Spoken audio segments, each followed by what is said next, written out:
Mas tem bastante desses vistos disponíveis e pode ser um caminho rápido para vir para cá, começar a trabalhar na própria empresa, né? E aí, enquanto você aplica para um visto mais, né, um employee base, um green card, tá? Vamos falar, Valnei, o que mudou?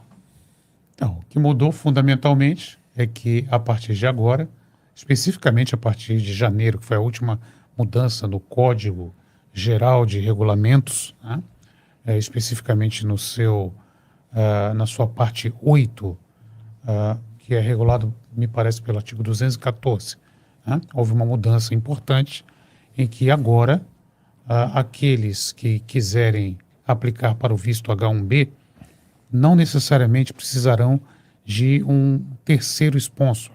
Eles têm a possibilidade de ser proprietários beneficiários, ou seja, a possibilidade de abrir uma empresa, constituir uma empresa e se colocar como parte, como um personagem integrante dessa empresa, trabalhando para ela em um serviço especializado que exija, logicamente, conhecimento avançado, que é uma das características essenciais do visto H1B.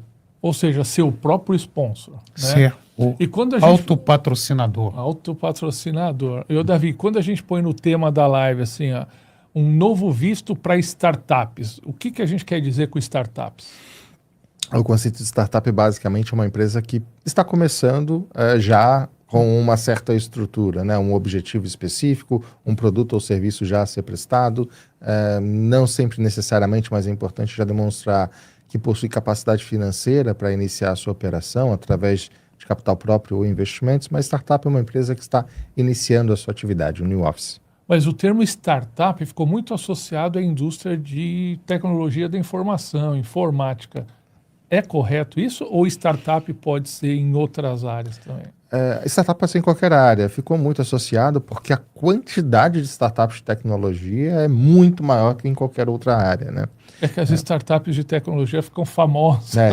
Também crescem muito rápido, viram são unicórnios, vendidas né? por bilhões de dólares. Tá? Exatamente. Mas, rigorosamente, startup é uma empresa jovem, né, baseada em conhecimento, né, e que tem aí um projeto de crescimento pela frente. Exatamente. Né? Exemplos de empresas startups. Ela tem que estar disposta a desenvolver alguma tecnologia nova ou solucionar algum problema. Pode ser uma startup social, pode ser uma startup de engenharia, pode ser uma startup até de saúde.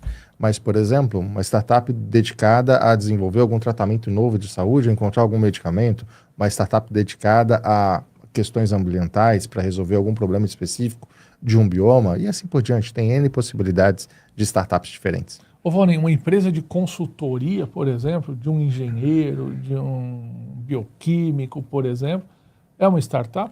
É uma startup e nós podemos também ampliar a visão para entender as áreas mais comuns do visto H1B, que se concentram não só em tecnologia, mas também saúde, área de engenharia, área de matemática, né? Área de educação, área de finanças, né? Investimentos. Então, startup é um mundo sem fim de ideias que estão vindo para os Estados Unidos para serem desenvolvidas. Então, quer dizer o seguinte, olha, a partir de janeiro agora, ou de dezembro, não sei quando foi que aconteceu essa mudança. Eu sou brasileiro, quero morar nos Estados Unidos, eu tenho uma ideia de uma empresa nova, que não precisa ser em TI, nessas áreas todas que você falou. Como eu posso usar essa nova regra para mudar logo para os Estados Unidos e abrir uma empresa aqui e a própria empresa que eu abri aplicar um visto para mim? Vamos lá. Basicamente são 3 etapas, depois a gente detalha cada uma delas. A primeira delas é, considerando que a empresa já está aberta, já está existente, ela entrar no processo de loteria do H1B. Fazer o pagamento da taxa de $10, fazer o cadastro do colaborador que ela pretende patrocinar o visto de H1B e passar pelo processo de loteria.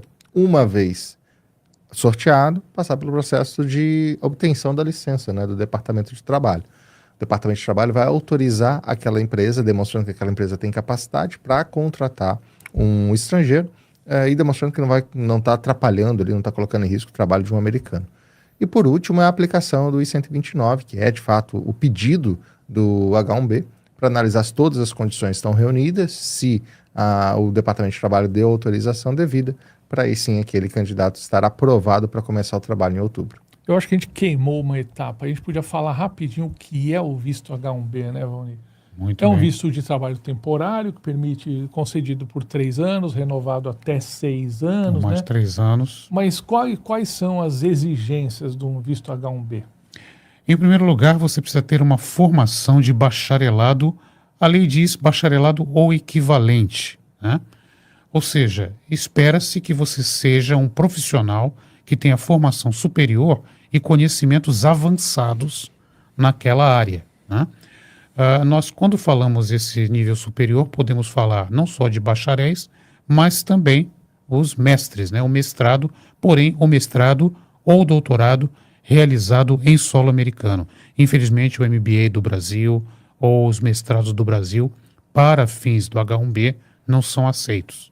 Tem que ser um mestrado completado aqui nos Estados Unidos. Essa informação é importante porque existem 20 mil vagas de H1B destinadas exclusivamente para quem tem mestrado e doutorado em Exato. universidade americana. Exato. Então, quantos são sem o só de bacharelado? 65. 65 Então mil. ficam 45 mil. Não, né? Não, no não, total não. 85. 85 Ah, no total. 85. Isso. Mas 20 mil, os mestres e doutores, eles concorrem nos 2 vezes. 65. Exatamente. Nos 60, né? E depois nos 25 só para eles. Nos 20, 20, né? é. 65. Tô Ou seja, confuso. ele pode fazer uma dupla candidatura, né? Isso. Ele se candidata, se ele tem um mestrado ou PhD, ele tanto pode, na hora da inscrição para a loteria, ele vai assinalar se ele tem grau de mestre, né? Tá. Então ele concorre, então, das duas formas, ou como bacharel, dentro das 65 mil, dos 65 mil vistos disponíveis,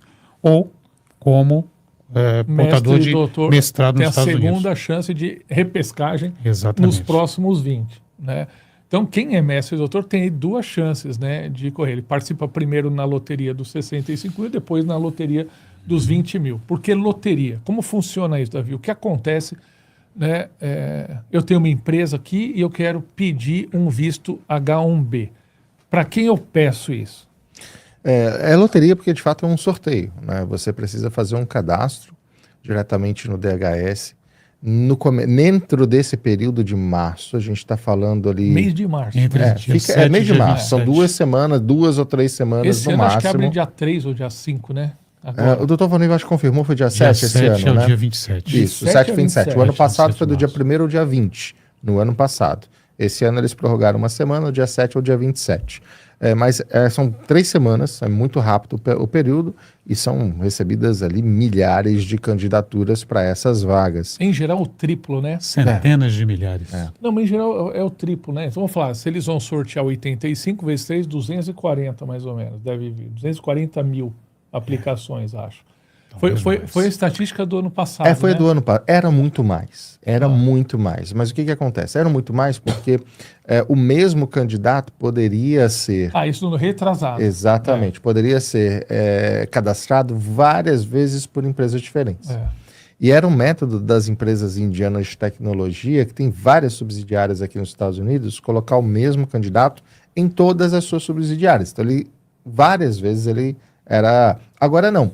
Ele até pode ir por várias empresas, mas não conta mais cada uma como uma candidatura. Ele só pega o ticket É só pelo do nome, indivíduo. pelo nome dele. Exatamente. Ainda que ele esteja concorrendo por 20 empresas, é uma única chance que ele tem de participar da loteria. Por isso diminuiu muitas aplicações, porque agora, como não faz muita diferença, ao invés de cadastrar para 20, eles estão cadastrando apenas em uma. Você entendeu a mudança? Até 2023, contava o número de vagas aplicadas por empresa, né? Então, por exemplo, se eu aplicasse em 10 vagas, né, eu estava contando 10, né, como 10 candidatos. A minha chance de ser sorteado era muito maior. E os indianos faziam muito isso, né? Agora, se eu aplicar para 10 vagas, conta uma aplicação só. Isso desde o ano passado, 2024. E o ano passado, o índice foi de 33% de aprovação. Ou seja, 1/3 dos candidatos receberam vagas. Então, como são 85 mil, fiz a conta rápida que deve ter tido 250 mil aplicações aproximadamente, né? 1/3 foi contemplado com o visto H1B. Então tá, Davi. Então, vamos lá. Eu já entendi isso. Eu já tenho uma empresa aqui. Então, do dia 7 ao 27 de março, eu peço uma vaga de visto H1B. Exatamente, faz o cadastro da empresa e do funcionário no sistema para ser sorteado. Paga uma taxinha de $10 apenas e aguarda o resultado, que provavelmente já sai em abril. Em abril. Então, em abril acontece o sorteio. Tá? Exato. E aí, a minha vaga foi sorteada. Aí começa o processo de você conseguir a LCA, que é justamente a autorização do governo para contratação desse estrangeiro. Lembrando, a gente está falando de um visto que não é self-application, não é aplicação. Uma empresa americana já estabelecida nos Estados Unidos que vai até o governo americano para solicitar a contratação desse estrangeiro, ainda que essa empresa tenha acabado de ser criada no início do ano. Criou a empresa em janeiro. Ela já precisa existir antes da aplicação em março e antes da LCA. Então ela vai ao governo americano justamente para pedir autorização de contratação. Tem um sistema onde ela consegue verificar qual é o salário médio para aquela região, daquela posição que ela está apresentando. Ela vai fazer um descritivo da função, ou seja, quais são as atribuições daquele profissional que necessita daquela formação, o salário adequado para ele, vai demonstrar para o departamento de trabalho, e aqui é uma parte muito importante, que ela já possui capacidade financeira para arcar com o funcionário, com o salário desse funcionário.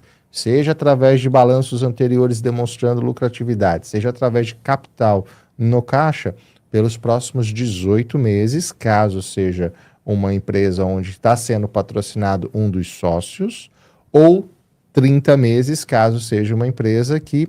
36 meses, desculpa, 36. 3 anos, caso seja uma empresa que está patrocinando uma pessoa que não está vinculado ali no quadro societário da empresa. Ela precisa demonstrar capacidade financeira para arcar com esse salário. E aí sim, o Departamento de Trabalho vai dar autorização para que ela possa prosseguir com a contratação dele.